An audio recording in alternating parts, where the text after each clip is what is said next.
ಎಲ್ರಿಗೂ ನಮಸ್ಕಾರ. ನಾನು ನಿಮ್ಮ ಅಡ್ವೊಕೇಟ್ ಜಯರಾಮೇಗೌಡ. ಇವತ್ತು ತಮ್ಮ ಮುಂದೆ ಪ್ರಸ್ತಾಪ ಮಾಡ್ತಿರುವಂಥ ವಿಚಾರ ಯಾವುದು ಅಂತ ಹೇಳೋದಾದರೆ, ಒಬ್ಬ ಮಹಿಳೆ ತಂದೆಯ ಮನೆ ಕಡೆಯಿಂದ ಆಸ್ತಿಯನ್ನು ಪಡೆದು ಮಕ್ಕಳಿಲ್ಲದೆ ಮರಣ ಹೊಂದಿದ ಸಂದರ್ಭದಲ್ಲಿ ಆಕೆಯ ಆಸ್ತಿ ಗಂಡನಿಗೆ ಸೇರಬೇಕಾ ಅಥವಾ ತಂದೆಯ ವಾರಸುದಾರರಿಗೆ ಸೇರಬೇಕಾ ಅನ್ನೋ ವಿಚಾರವಾಗಿ ಆಂಧ್ರ ಪ್ರದೇಶದ ಹೈಕೋರ್ಟ್ ನೀಡಿರುವಂಥ ಒಂದು ಜಡ್ಜ್ಮೆಂಟ್ ಬಗ್ಗೆ ತಮಗೆ ತಿಳಿಸಲಿಕ್ಕೆ ಬಯಸ್ತಾ ಇದ್ದೀನಿ. ಪ್ರಥಮ ಬಾರಿಗೆ ನಮ್ಮ ವಿಡಿಯೋವನ್ನು ನೋಡ್ತಿರುವಂಥ ವೀಕ್ಷಕರಾಗಿದ್ದರೆ ಈಗಲೇ ನಮ್ಮ ಚಾನಲ್ಗೆ ಸಬ್ಸ್ಕ್ರೈಬ್ ಆಗಿ ಈ ವಿಡಿಯೋನ ಪೂರ್ತಿ ನೋಡಿ ಅಂತ ಹೇಳ್ತಾ ಇಂದಿನ ಸಂಚಿಕೆಯನ್ನು ಪ್ರಾರಂಭ ಮಾಡ್ತಾ ಇದ್ದೀನಿ. ಈ ಪ್ರಕರಣದಲ್ಲಿ ಒಬ್ಬ ಮಹಿಳೆ ತಂದೆಯ ಮನೆ ಕಡೆಯಿಂದ ಆಸ್ತಿಯನ್ನು ಪಡ್ಕೊಂಡಿರ್ತಾಳೆ. ಈ ಆಸ್ತಿಯನ್ನು ಪಡ್ಕೊಂಡಂಥ ಮಹಿಳೆ ಮಕ್ಕಳಿಲ್ಲದೆ ಮರಣವನ್ನು ಹೊಂದುತ್ತಾಳೆ. ಆ ಸಂದರ್ಭದಲ್ಲಿ ಆಕೆಯ ಗಂಡ ನಾನೇ ಇದರ ವಾರಸುದಾರ, ನಾನೇ ಹಕ್ಕುದಾರ ಅಂತ ಘೋಷಣೆ ಮಾಡಿ ಅಂತ ಹೇಳ್ತಾನೆ.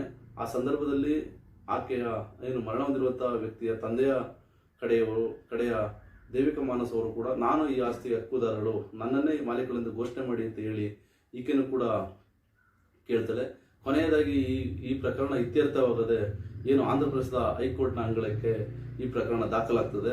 ಈ ಪ್ರಕರಣ ಆಂಧ್ರ ಪ್ರದೇಶದ ಹೈಕೋರ್ಟ್ನ ಮುಖ್ಯ ನ್ಯಾಯಮೂರ್ತಿಗಳಾದಂತಹ ರಾಜಶೇಖರ ರಾವ್ ತರ್ಲದ್ ರವರ ಮುಂದೆ WP ನಂಬರ್ 12421/2023 ಇಲ್ಲಿ ಮೇನಕಾ ಮಾನಸರ್ ಅವರು ಆಂಧ್ರ ಪ್ರದೇಶದ ಸರ್ಕಾರ ಮತ್ತು ಇತರರ ವಿರುದ್ಧ ದಾವೆಯನ್ನ ಸಲ್ಲಿಸ್ತಾರೆ. ದಾವೆಯನ್ನ ಸಲ್ಲಿಸಿದ ಸಂದರ್ಭದಲ್ಲಿ ಕೆಲವೊಂದು ಪ್ರಶ್ನೆಗಳು ಉದ್ಭವ ಆಗ್ತವೆ. ಆ ಪ್ರಶ್ನೆಗಳು ಯಾವಂತ ನಾವು ತಿಳ್ಕೊಳ್ಳುವಂತದ್ದಾದ್ರೆ, ತಂದೆಯ ಮನೆ ಕಡೆಯಿಂದ ಬಂದಿರುವಂತಹ ಆಸ್ತಿಯಲ್ಲಿ ಗಂಡನಿಗೆ ಹಕ್ಕು ಇದೆಯಾ ಇಲ್ವಾ ಅನ್ನೋ ವಿಚಾರವಾಗಿ ಈ ಪ್ರಶ್ನೆ ಉದ್ಭವವಾದ ಸಂದರ್ಭದಲ್ಲಿ ಹೈಕೋರ್ಟ್ ಒಂದು ಕಾನೂನನ್ನ ಬಳಸ್ತದೆ. ಆ ಕಾನೂನು ಏನು ಅಂತ ನಾವು ತಿಳ್ಕೊಳ್ಳುವಂತಾದ್ರೆ, ಹಿಂದೂ ಉತ್ತರಾಧಿಕಾರ ಕಾಯ್ದೆ act 1956 section 15 subclass 2 subclass A ಈ ಕಾನೂನು ಏನ್ ಹೇಳುತ್ತೆ ಅಂತ ನಾವು ತಿಳ್ಕೊಳ್ಳುವಂತದ್ದಾದ್ರೆ, ಮಹಿಳೆಗೆ ತಂದೆಯ ಮನೆ ಕಡೆಯಿಂದ ಆಸ್ತಿ ಬಂದಿದ್ದರೆ, ಅವಳು ಮಕ್ಕಳಿಲ್ಲದೆ ಮರಣ ಹೊಂದಿದ್ದರೆ ಆಸ್ತಿಯಲ್ಲಿ ಗಂಡನಿಗೆ ಹಕ್ಕು ಇಲ್ಲ.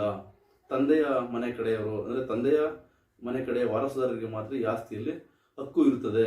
ತಂದೆಯ ಕಡೆಯವರಿಗೆ ಮಾತ್ರ ಈ ಹಕ್ಕು ಅಂದ್ರೆ ಆಸ್ತಿ ವರ್ಗಾವಣೆ ಆಗುತ್ತದೆ ಅನ್ನುವಂಥದ್ದು ನಾವು ಈ ಹಿಂದೂ ಉತ್ತರಾಧಿಕಾರ ಕಾಯ್ದೆ ತಿಳಿಸುವಂಥದ್ದನ್ನು ನಾವು ನೋಡಬಹುದಾಗಿದೆ. ಕೊನೆಯದಾಗಿ ಜಡ್ಜ್ಮೆಂಟ್ ಏನ್ ಹೇಳುತ್ತದೆ ನಾವು ತಿಳ್ಕೊಳ್ಳುವಂತದ್ದಾದ್ರೆ, ಗಂಡನಿಗೆ ಈ ಆಸ್ತಿಯ ಮೇಲೆ ಯಾವುದೇ ತರಹದ ಹಕ್ಕಿಲ್ಲ, ತಂದೆಯ ಕಡೆಯ ವಾರಸುದಾರರಿಗೆ ಮಾತ್ರ ಈ ಆಸ್ತಿಯ ಮೇಲೆ ಹಕ್ಕು ಇರ್ತದೆ ಅಂತ ಹೇಳಿ ಮಾನಸರವರು ಪ್ರಕರಣವನ್ನು ದಾಖಲಿಸಿದ್ರೆ ಅವರ ಪರವಾಗಿ ಹೈಕೋರ್ಟ್ ತೀರ್ಪನ್ನು ನೀಡುವಂಥದ್ದನ್ನು ನಾವು ನೋಡಬಹುದಾಗಿದೆ. ಕೊನೆಯದಾಗಿ ಈ ತೀರ್ಪಿನ ಮುಖ್ಯ ಸಾರಾಂಶ ಏನು ಅಂತ ನಾವು ತಿಳ್ಕೊಳ್ಳುವಂತದ್ದಾದ್ರೆ, ಆಸ್ತಿ ಯಾರು ಸಿಗಬೇಕು ಅನ್ನುವಂಥದ್ದು ಸಂಬಂಧದ ಮೇಲಲ್ಲ, ಅಂದ್ರೆ ಆಸ್ತಿ ಯಾವ ಕಡೆಯಿಂದ ಯಾವ ರೂಪದಿಂದ ಅಂದ್ರೆ ಯಾವ ಮೂಲದಿಂದ ಬಂದಿದೆ ಅನ್ನೋದ್ರ ಮೇಲೆ ಆಸ್ತಿ ವರ್ಗಾವಣೆ ಆಗುತ್ತೆ ಅನ್ನುವಂಥದ್ದನ್ನ ಈ ತೀರ್ಪು ನೀಡುವಂಥದ್ದನ್ನು ನಾವು ನೋಡಬಹುದಾಗಿದೆ.